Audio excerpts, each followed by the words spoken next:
brothers and sisters, as some of you may have been following the news, the power and all communication has been cut in Gaza.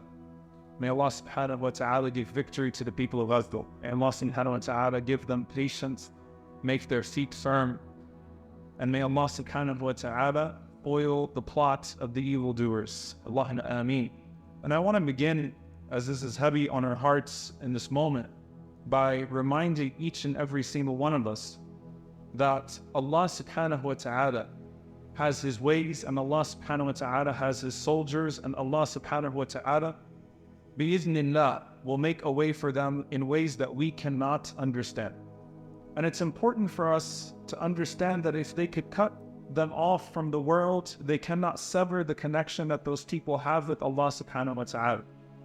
If they were able to cut off their phone lines, they're not able to cut off their dua. And if they think that the people of Gaza are people who will submit themselves to this type of cruelty, then they do not know the special people that Allah subhanahu wa ta'ala has placed in that small piece of land, who have big hearts and whose hearts are full of iman, whose hearts are full of faith. But I wanted to address a sentiment that many people have felt perhaps in the past few weeks, which is, what is the point? What can I possibly do? The more our efforts ramp up, the more casualties we see. It feels like there's an insignificance to the things that we are trying to do for them on their behalf. And I want to speak directly to that sentiment, but first and foremost, I want you for a moment to put yourself in the shoes of a very specific person. Imagine being a doctor at a Shifa hospital right now in Gaza. No electricity, no fuel. You have all sorts of patients with all sorts of issues. At any moment, an airstrike can come. You don't have anesthesia. You may have just found out that all of your relatives died a minute ago, but you do not have the time to mourn or grieve them. You have to get back to operating on your patients.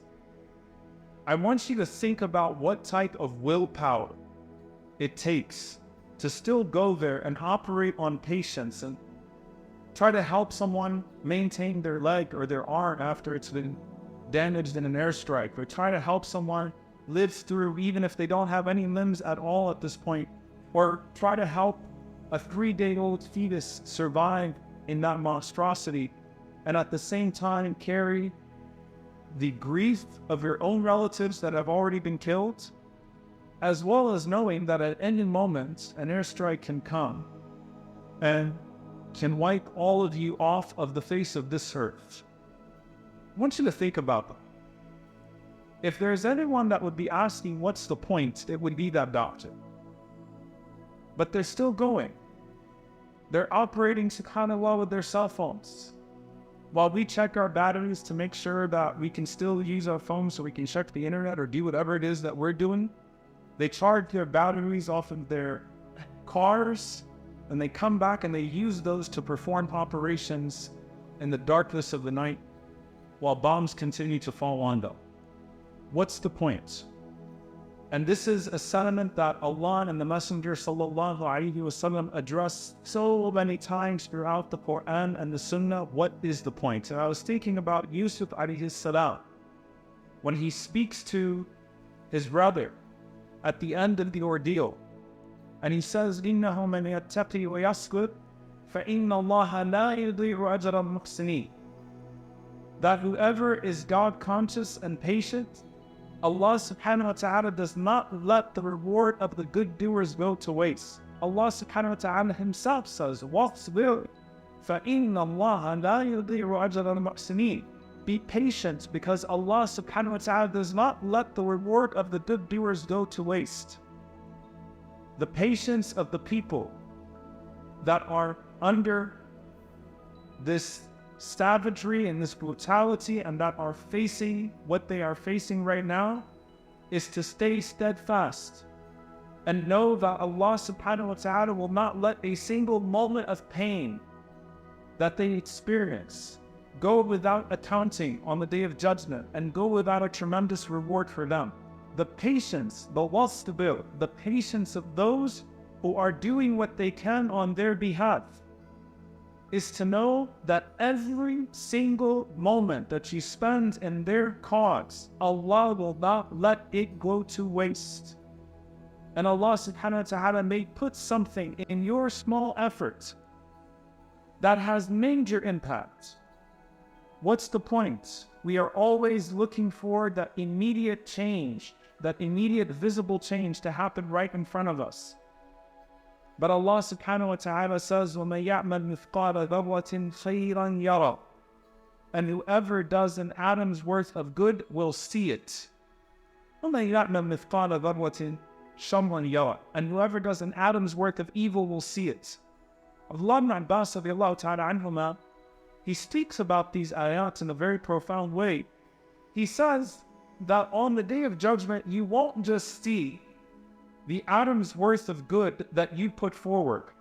You will see what it actually meant in the sight of Allah subhanahu wa ta'ala. You'll see its full value. You see that hasana that you put forward, that good deed that you put forward, that seems to be so insignificant, an atom's worth in this life. On the day of judgment, you will see its full value, what it really meant. And you will see that Allah subhanahu wa ta'ala did not omit a single part of it. And He says, even for the disbeliever, there's a pay it forward concept, that even that person, yara, they will see the goodness of their good deeds in this dunya. The believer will see, yara, will see the effect, the impact of their good deeds in the hereafter. Whereas the disbeliever, because Allah Azza wa Jalla is just, will see the impact of their good deed in this life. But even then, whoever does an atom's worth of good will see it, because sometimes you need to see something to know that it's effective, to know that it means something. And Allah al-Basir, who sees all, is promising you that you will see it on the day of judgment. That every single small thing put forward will mean something, and you will see it in its full value. What's the point of your dua? What's the point of your efforts, whether it's in protest or in changing the narrative or trying to change the narrative or in educating even one person? What's the point of the collective will of a community? Allah subhanahu wa ta'ala will not let it go to waste. And you need to understand that just as Allah subhanahu wa ta'ala has promised victory, Allah subhanahu wa ta'ala has promised that it will not go to waste. Just as Allah subhanahu wa ta'ala has promised reward for the good doer on the day of judgment, that nothing will be omitted from the scrolls, Allah subhanahu wa ta'ala has promised that the evildoer will be brought forth, and every single moment of arrogance and every single deed of evil will confront them on the day of judgment, and they will be punished. وَمَا كَانَ رَبُّكَ نَسِيًّا. And your Lord doesn't forget. If they turn out the lights, يُرِيدُونَ لِيُطْفِئُوا نُورَ اللَّهِ بِأَفْوَاهِهِمْ وَاللَّهُ مُتِمُّ نُورِهِ وَلَوْ كَرِهَ الْكَافِرُونَ. They wish to extinguish the light of Allah subhanahu wa ta'ala, but Allah subhanahu wa ta'ala will preserve His light, even if they hate it.